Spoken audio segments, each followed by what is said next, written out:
hoje vamos falar sobre um tema fundamental para todos que estão começando a estudar o direito: as técnicas de linguagem jurídica. A linguagem jurídica é uma ferramenta essencial para a comunicação eficaz no meio jurídico.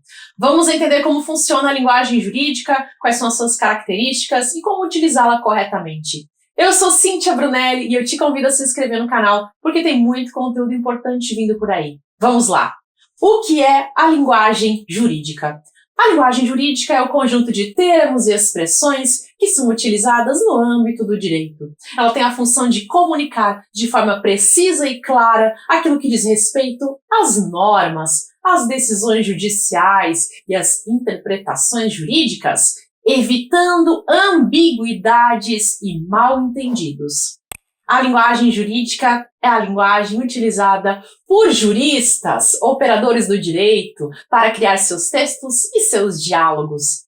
É através da linguagem jurídica que se comunicam os advogados, juízes, desembargadores, promotores e muitos outros profissionais do direito.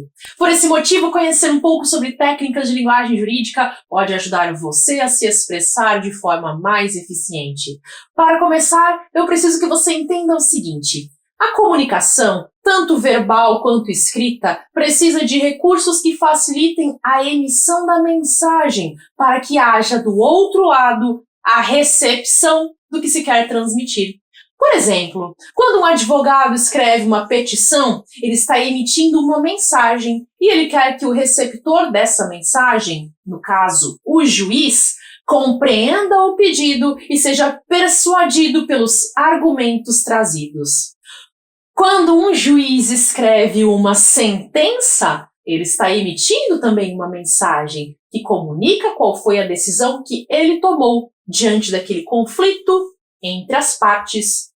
O problema é que nem sempre as mensagens são corretamente transmitidas aos receptores. Isso acontece porque, como no direito se usa frequentemente uma comunicação formal, ela acaba muitas vezes sendo excessivamente rebuscada, com termos obsoletos e frases longas e confusas, o que dificulta a compreensão da mensagem. Muitas vezes, nem mesmo os operadores do direito entendem muito bem aquilo que os seus colegas de profissão querem dizer em seus textos.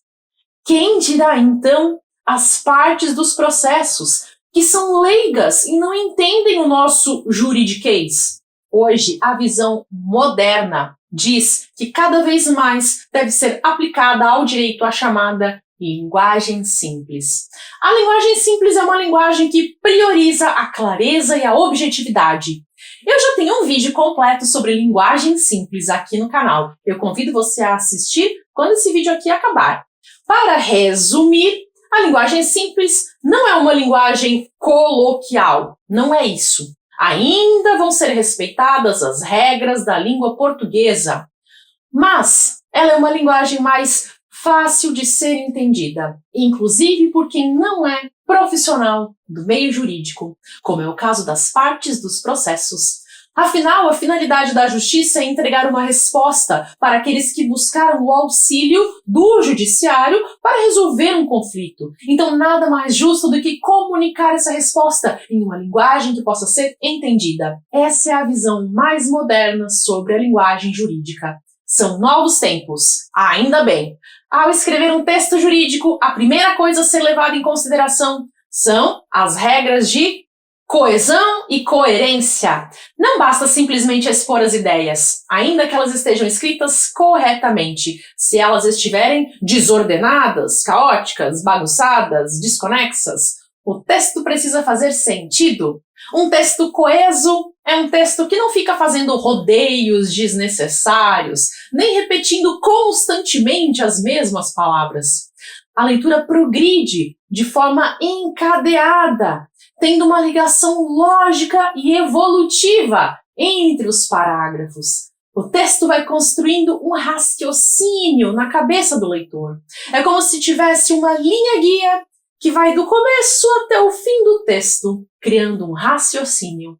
O texto deve evitar a confusão, a ambiguidade e a obscuridade. A comunicação não pode ter ruídos. O ato de escrever demanda paciência e reflexão, porque o escritor, seja ele aqui o advogado, o juiz, o promotor e por aí vai, deve pensar nas escolhas que são feitas ao criar cada frase e cada parágrafo.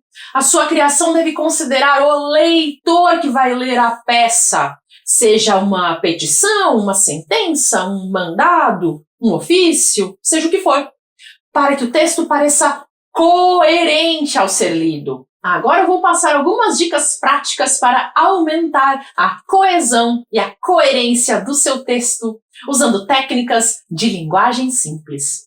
Dica número 1. Escreva as frases na ordem direta, com os verbos na voz ativa. A ordem direta é aquela que nós aprendemos primeiro lá na escola. Sujeito, verbo e complemento. Por exemplo, Maria comprou um carro. Os verbos na voz ativa facilitam a vida do leitor, porque eles dão clareza ao texto.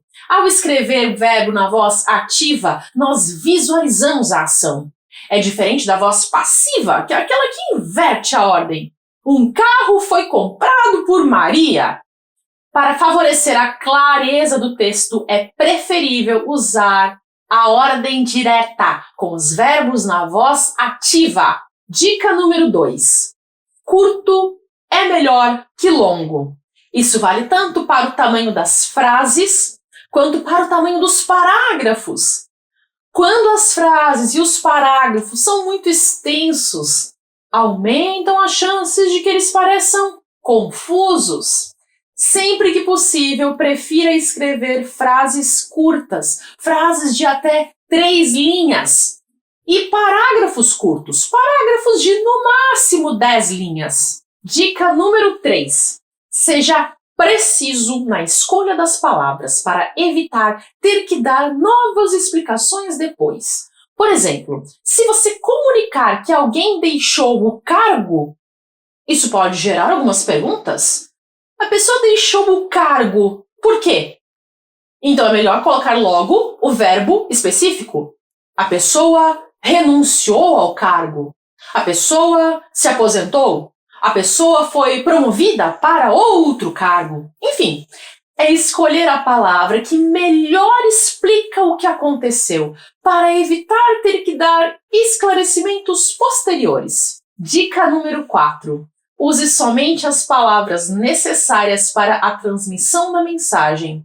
Evite palavras desnecessárias e redundantes, como certos advérbios. Por exemplo, a piscina é de uso exclusivamente privativo dos sócios do clube.